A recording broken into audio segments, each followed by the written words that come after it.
परमात्मने नमः। ओम श्री सत्य गुरुदेवाय नमः। देखिए बता रहे भगवान, ये है 15वें अध्याय का 11वां श्लोक। क्योंकि योगी जन भी अपने हृदय में स्थित हुए इस आत्मा को यत्न करते हुए ही तत्व से जानते हैं, और जिन्होंने अपने अंतःकरण को शुद्ध नहीं किया, ऐसे अज्ञानी जन तो यत्न करते हुए भी इस आत्मा को नहीं जानते। ये भगवान बता रहे कि कौन जान पाता है, जिसने अपने हृदय को शुद्ध कर लिया है। किसके द्वारा? आत्मज्ञान के द्वारा, संत महात्माओं की शरणागति होकर के, श्रद्धा और भक्ति से। तो इसलिए बता रहे भगवान, इस बात पर बल दिया जा रहा है कि जो विवेकशील ज्ञानी हैं और जिनका अंतःकरण निरंतर श्रवण मनन निध्यासन करके शुद्ध हो पाया है, हो गया है, जो आत्म स्वरूप को अपने जानने का प्रयत्न करते रहते हैं, ऐसे योगी जन के ही अनुभव में जीवात्मा आता है। क्योंकि जीवात्मा क्या है? वो भी है तो परमात्मा ही। तो कहते जो यत्न करते रहते हैं, माने उस रास्ते पे चल रहे हैं, तो उनको समझ में आने लगता है, क्योंकि वो समझना चाहते हैं। और जो समझना नहीं चाहता उसको समझाया नहीं जा सकता। तभी ये बताया कि जिन्होंने अपने अंतःकरण को शुद्ध नहीं किया, तो यत्न करते हुए भी वो नहीं देख सकते हैं, क्योंकि उन्हें अपने जहाँ से देखना है वहीं पे ही गंदगी है। अभी तुमने जो शीशा उठाया है, उसे कुछ देखना चाहते हो, उसमें अपना चेहरा देखना चाहते हो, लेकिन अगर शीशा में गर्दा लगी हुई है, काला, उसमें गर्दा काला काला शीशा है, तो कहाँ उससे देख पाओगे? कहा नहीं है जिस दर्पण में तुमको देखना था भगवान को, वो दर्पण तूने तोड़ दिया। परमात्मा ने जो हमको दर्पण दिया हृदय, उसको संसार में रो रो के इधर उधर लगा करके है लगा हुआ, लेकिन फिर भी वो काम नहीं करता। इसलिए बता रहे कि वो प्रयत्न कर आत्म को जो जान पाते कौन है? जो निरंतर श्रवण मनन और निंदासन करते रहते हैं, उसी के ही बारे में अपने को लगाए रखते हैं। वो लोग अपने आत्म स्वरूप को जानने का प्रयत्न करते हैं, और उनको योगियों को अनुभव में जीवात्मा आता भी है।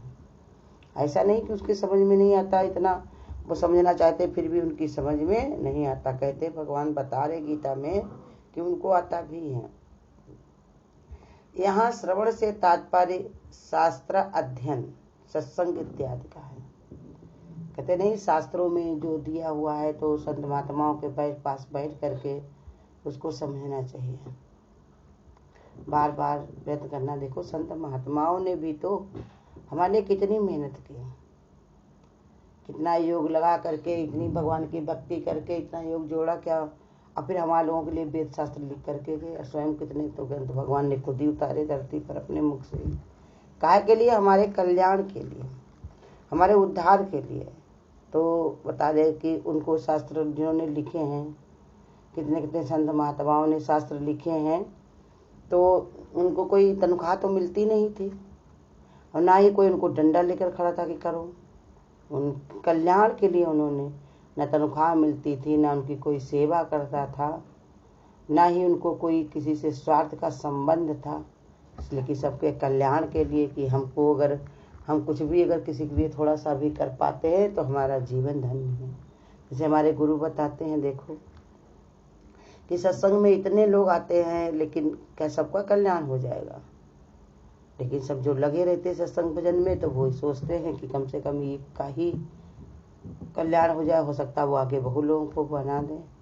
ये गुरु का कार्य हम कर पाए, थोड़ा सा ही संसार में भगवान का कार्य को हम बढ़ा पाए। कोई तो अपने जीवन में लगा ले, कोई तो इसको समझे। तो इसलिए सही यही कारण है। कैसे? शास्त्र अध्ययन।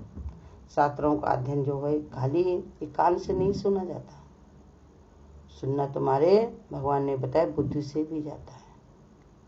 बुद्धि जो तुम्हारी सुन लेती, जो देख लेती, जो समझ लेती है, वो फिर निकलता नहीं है। आंखों से देखा भूल जाएगा, कान का सुना कहोगे हमको याद ही नहीं है। लेकिन बुद्धि जिस चीज को सुन लेती है विवेक के द्वारा, फिर वो निकलता नहीं है।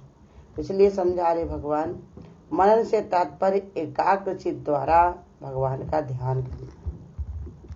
हमें अपने अपने चित्त को एकाग्र करके रखना है। संसार में यहाँ पर फैला के नहीं रखना है, क्योंकि संसार छूटने वाला है। यहाँ अपनी बुद्धि को हमने बिखेर दिया तो वो टूटते नहीं बनेगा। इसलिए एकाग्र करके एक परमात्मा में चित्त को लगाए रखो। कोई भी काम करो सब परमात्मा के लिए, जो भी हो रहा है सब भगवान के लिए, इतनी सांसें आ जा रही हैं सब भगवान के लिए। ऐसे एकाग्रता, वो एकाग्रता नहीं है कि कोने में जाकर या कहीं जंगल में जाकर तुम बैठ जाओ। लेकिन ये हमारे गुरु सिखाते हैं कि सब कुछ करते हुए एकाग्रता भगवान की में रहे, कि भगवान ही है, भगवान के अलावा दूसरा और कुछ नहीं है। और मनन से तात्पर्य एकाग्र चित्त द्वारा ध्यान का और निध्यासन, बारंबार भगवान का स्मरण और बारंबार भगवान का ध्यान करते रहना चाहिए। कहने से तात्पर्य है कि स्वच्छता से और अत्यंत प्रयत्न पूर्वक आत्म तत्व को जानना ही जिसके जीवन का लक्ष्य है। ऐसे योगीजन भी अत्यंत यत्न करने से पर भी जीवात्मा का साक्षात कर पाते हैं। कहे बहुत सारे योगीजन जो अपना लक्ष्य बना लेते हैं, अपना ध्येय बना लेते हैं कि हमको ऐसा करना ही करना है, जो मुझको मनुष्य का शरीर मिला है ये बेकार नहीं जाना चाहिए। हीरे जैसी जो काया हमको मिली है, इसका मोल हमको भगवान का ही करना चाहिए, भगवान के लिए लगानी चाहिए। तो इसलिए बता रहे कि जब ये विजन माने योग भगवान से जोड़ते हैं और अत्यंत प्रयत्न करते हैं, क्योंकि ये संसार में बहुत विषय विकार फैले हुए हैं, इच्छाएं कामनाएं बहुत फैली हुई हैं। कोई बिरला ही होता है जो अपने को एकाग्र कर पाता। देखो पढ़ाई लिखाई के लिए भी कितनी सारी चीजें हैं मोबाइल में। बच्चों को, पढ़ने वाले बच्चे देखो उसी में ही मन को लगा लेते कि हमको डॉक्टर बनना है या वकील बनना है, जो बनना वो बनने की कोशिश करते हैं। और जिनको कोई ध्येय नहीं होता है तो रोज पढ़ते रहेंगे, रोज इसे मोबाइल चलाते रहेंगे, घूमते टहलते रहेंगे, तो क्या होता है? कुछ नहीं, अपना समय सब उनका बर्बाद जाता है। लेकिन ये पढ़ाई लिखाई भी बताया कि एक जन्म में तुम्हारे काम आने वाली। लेकिन ये भगवान की भक्ति जो हमारी है ये जन्म जन्म तक हमारे साथ में रहने वाली है। इससे ही हम भगवान को प्राप्त कर सकते हैं, जिस कारण हमने शरीर को धारण किया है। संसार में आए हैं तो घर परिवार, नौकरी चाकरी, शादी, कामकाज, ये सब कुछ करता है इंसान, लेकिन ये विशेष नहीं है, विशेष कुछ नहीं है, विशेष एक परमात्मा है। आखिरी में कुछ शेष नहीं बचता है। करता इंसान रहता है जिंदगी भर, लेकिन साथ में चलने वाला कोई नहीं। तो इसलिए बता रहे कि जो परमात्मा विचारे से योग लगा लेते भगवान में योगी जन, आत्म तत्व को जानना चाहते हैं, तो उनका जब ये परम लक्ष्य बन जाता है, ऐसे योगी जन अत्यंत यत्न करने पर ही जीवात्मा का साक्षात्कार कर पाते हैं। उनको कठिनाई होती है, पाना मुश्किल, क्योंकि किस समय किसका मन कैसा हो जाए, इसलिए कहते उनको भी बहुत यत्न करना पड़ता है। परंतु जिनका अंतःकरण शुद्ध नहीं हुआ, जिन्होंने भक्ति और निष्काम कर्म इत्यादि के द्वारा चित्त की स्थिर करने का अभ्यास नहीं किया, ऐसे मनुष्य यदि बहुत यत्न करे तो भी जीवात्मा का प्रत्यक्ष करना उनके लिए संभव नहीं होता है। कहते लेकिन जिन्होंने अपने अंतःकरण को शुद्ध नहीं किया है, निर्मल नहीं किया है, भक्ति नहीं की है, तो वो अगर अभ्यास नहीं किया है, तो अगर भगवान को देखना चाहे तो देखना उनके लिए संभव नहीं है, नजर ही नहीं आएगा, क्योंकि वो सब भाव नहीं बनेगा, वैसा विचार नहीं बनेगा, समझ नहीं ऐसी है, बाहर से देखने की चीज है नहीं। अनुभव अज्ञान उज्जवलता की वाणी, जब तक तुम्हारा अनुभव तेज नहीं होगा, जब तक भगवान ने कहा विचार तुम्हारे तेज नहीं होंगे, तब तक नजर नहीं आएगा। तो इसलिए बता रहे, गीता भी बता रहे, उनको नजर नहीं आ सकता, उनको देखना संभव नहीं है। इस बात को समझना चाहिए, इसलिए अत्यंत आवश्यक है, क्योंकि आजकल व्यापार बुद्धि की प्रधानता होने के कारण कुछ लोग जिनके अंतःकरण में भक्ति भावनाएं नहीं है, मलिन वासनाएं भरी रहती हैं, वे कभी कभी आत्माओं के संपर्क रखने का ढोंग फैलाते दिखाई देते हैं। कितने सारे लोग रहते हैं, कहेंगे आत्मा से मेरा संपर्क है, हमारी डायरेक्ट बात होती है, हम तुम्हारे लिए, तुम यहाँ पर आओ, तुम ऐसा ये करो, तुम ऐसे बैठो, योग करो, रुपया पैसा अपना सब हमको दे जाओ, हम तुम्हारा डायरेक्ट उद्धार कर देंगे, कल्याण कर देंगे, तुमको हम दिखा देंगे। तो ये ढोंग भी बहुत सारे लोग संसार में हैं। इसलिए समझना आवश्यक है कि इस विषय में गति होने के लिए अंतःकरण का शुद्ध होना और निरंतर भक्ति से परिपूरित हृदय द्वारा आत्म तत्व का ध्यान करना अनिवार्य है।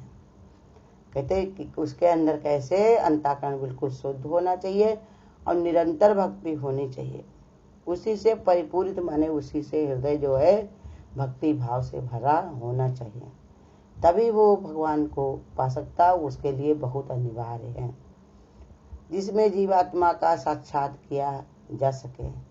कारण है कि जिन दोषों से अंतःकरण मलिन होता है, वास्तव में जीवात्मा स्वभाव नहीं है, बल्कि ये दोष चित्त में ऊपर से आरोपित किए जाते हैं।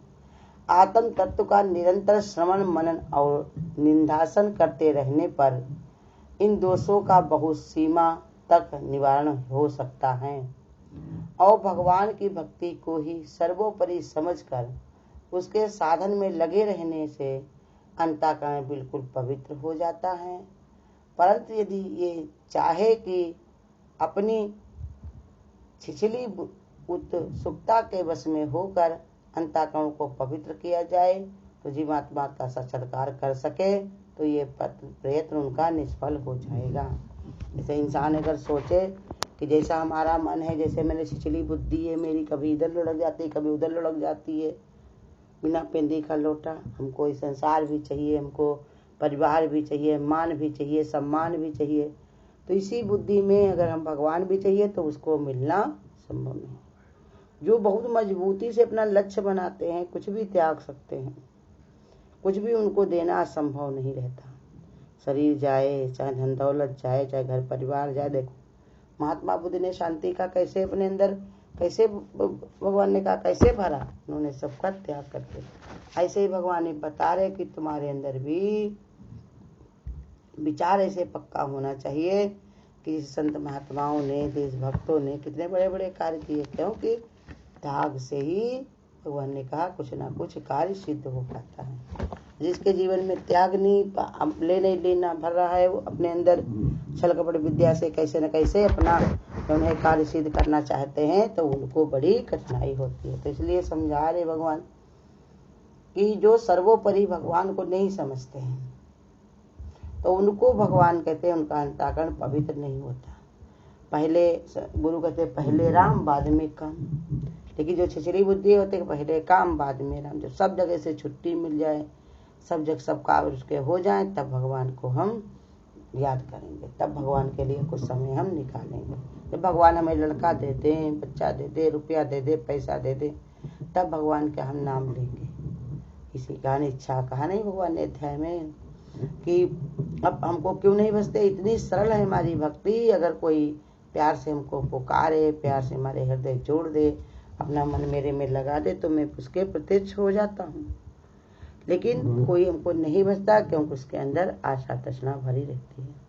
आशा के कारण उनको जितनी आशा लगा बैठते संसार को देखते देखते, जब उनकी आशा पूरी नहीं होती तो उसी के कारण भगवान की भक्ति भी नहीं कर पाते।